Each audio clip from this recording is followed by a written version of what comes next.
Hello. Hello. Kapayapaan para sa lahat. Salamat Panginoon at syempre sa mensaheng ito ngayon. Salamat po. Dito ako tinuro sa Nehemiah.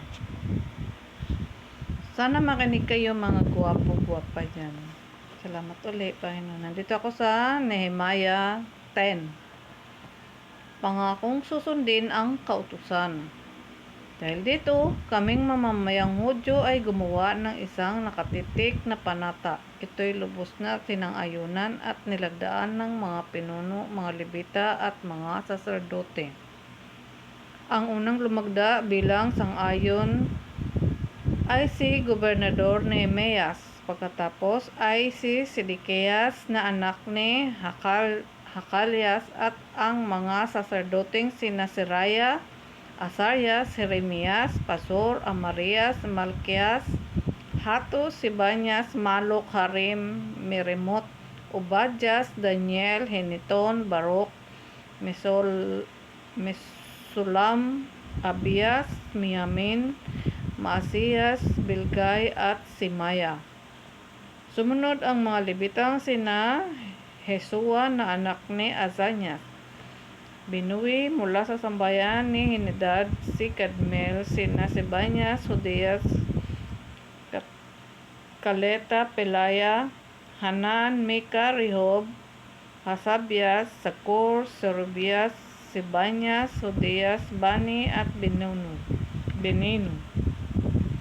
Sa mga pinuno ang lumagda naman ay sina Paros, Pahat, Moab, Ilam, Satu, Bani, Buni, Asdad, Bibay, Adonias, Bigbay, Adin, Ater, Ezekias, Azor, Hodias, Azum, Bizay, Harif, Anatut, Nibay, Magpias, Misulam, Maser, Mizizazel, Zadok, Zadoa, Palakyas, Hanan, Anaya, Oseas, Hananeas, Hasub, Halohis, Pelha, Subik, Rehum, Hasagba, Maaseya, Ahias, Hanan, Aman, Malok, Harim at Baana. Ang kasunduan, kami ang buong bayan ng Israel, mga saserdote, mga Levita, mga bantay, mga awit, mga manggagawa sa templo, kaming mga lumayo sa mga dayuhan sa aming lupain. Dahil sa pagsunod sa kautusan ng Diyos, pati ang aming asawa at mga anak na pawang may sapat na pag-iisip ay nakikiisa sa aming mga kapatid na namamahala sa amin at may pagsumpang pangako na tutuparin ang kautosang ibinigay ng Diyos sa pamamagitan ni Moises. Susundin namin ang lahat ng tuntunin at utos ni Yahweh na aming Diyos. Hindi namin pinahintulutang mag-asawa ang aming mga anak sa mga dayuhang naninirahan sa aming lupain. Kung may magdala ng trego o anumang paninda sa araw ng pamamahinga, hindi kami bibili sa kanila tuwing ikapitong taon. Hindi namin tatamnan ang mga bukirin at ipapatawad namin ang aming mga pautang. Taon-taon magbibigay ang bawat isa sa amin ng 1/3 parte ng isang siklo para sa gawain ni Yahweh. Tinapay na handog pang araw-araw, na handog na pagkain at susunugin, handog sa araw ng pamamahinga, pesta ng bagong buwan, at iba pang kapistahan, handog pangkasalanan ng Israel at handog para sa iba't ibang pangangailangan sa templo. Nagsapalan kaming lahat, mga saserdote, Levita at mga mamamayan para malaman kung aling angkan ang magdadala ng kahoy na panggatong sa mga handog sa lambanan ni Yahweh. Ayon ang hinihingi ng kautusan. Taon-taon kami rin ang magdadala sa bahay ni Yahweh ng mga unang ani ng lupain at unang bunga ng mga punong kahoy. Dadalhin sa mga saserdote na maglilingkod sa templo ang mga panganay naming anak na lalaki upang italaga sa paglilingkod sa Diyos ang panganay na anak na baka, tupa at kambing para naman ihandog ayon sa hiningi ng kautusan.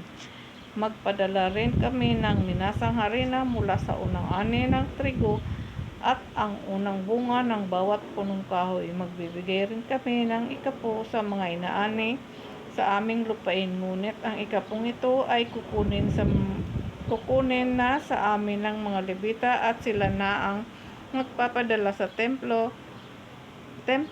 Sasamahan ng isang saserdote ang mga Levitang magtitipon ng ikapo. Ang ikasampung bahagi nito ay dadalhin nila sa templo para gamitin doon. Ang mga Israelita at ang mga Levita ang magdadala sa mga natipong trigo, alak at langis para itago sa mga bodega ng mga kagamitan sa templo. Dito tumitira ang mga saserdoteng naglilingkod, ang mga bantay at mga awit. Hindi namin pababayaan ang bahay ng aming Diyos. Amen po. Yun po ito po binigay sa akin, at nandito rin po yung dito nag-react yung Holy Spirit ko sa 1. Ang unang lumagda bilang pagsang-ayon ay sa gobernador Nehemias, pagkatapos ay Sedekias na anak ng Nehemias.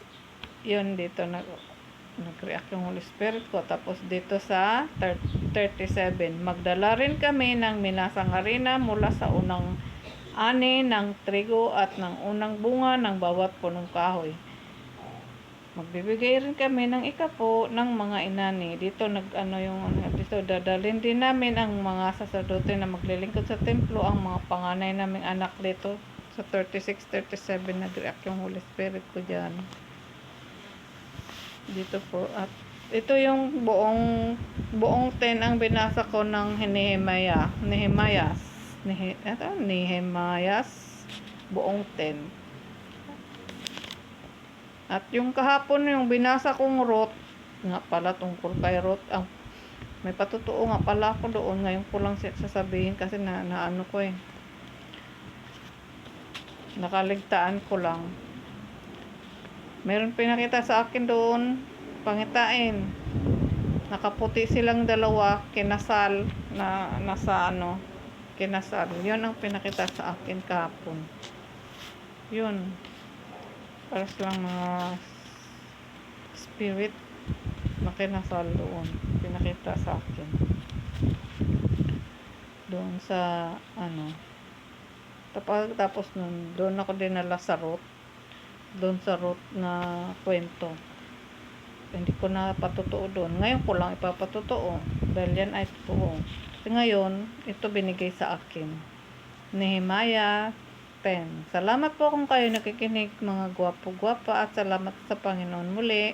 At syempre sa aking Holy Spirit na nagbigay nito, nagsugo sa akin para basahin ko para sa inyong lahat. Ito ang binigay sa akin ngayon. Salamat po kung kayo nakikinig. Salamat muli sa Panginoon. Naway pagpalain tayong lahat. Bibigyan niya tayo ng kasaganaan, kapayapaan, pag-ibig sa isa't isa, na may kagalakan, at iligtas niya na tayo lagi sa ating mga pagsubok araw-araw, at sumasa atin nawa ang Panginoong Diyos na si Kristo Jesus sa ating buhay araw-araw. Salamat po.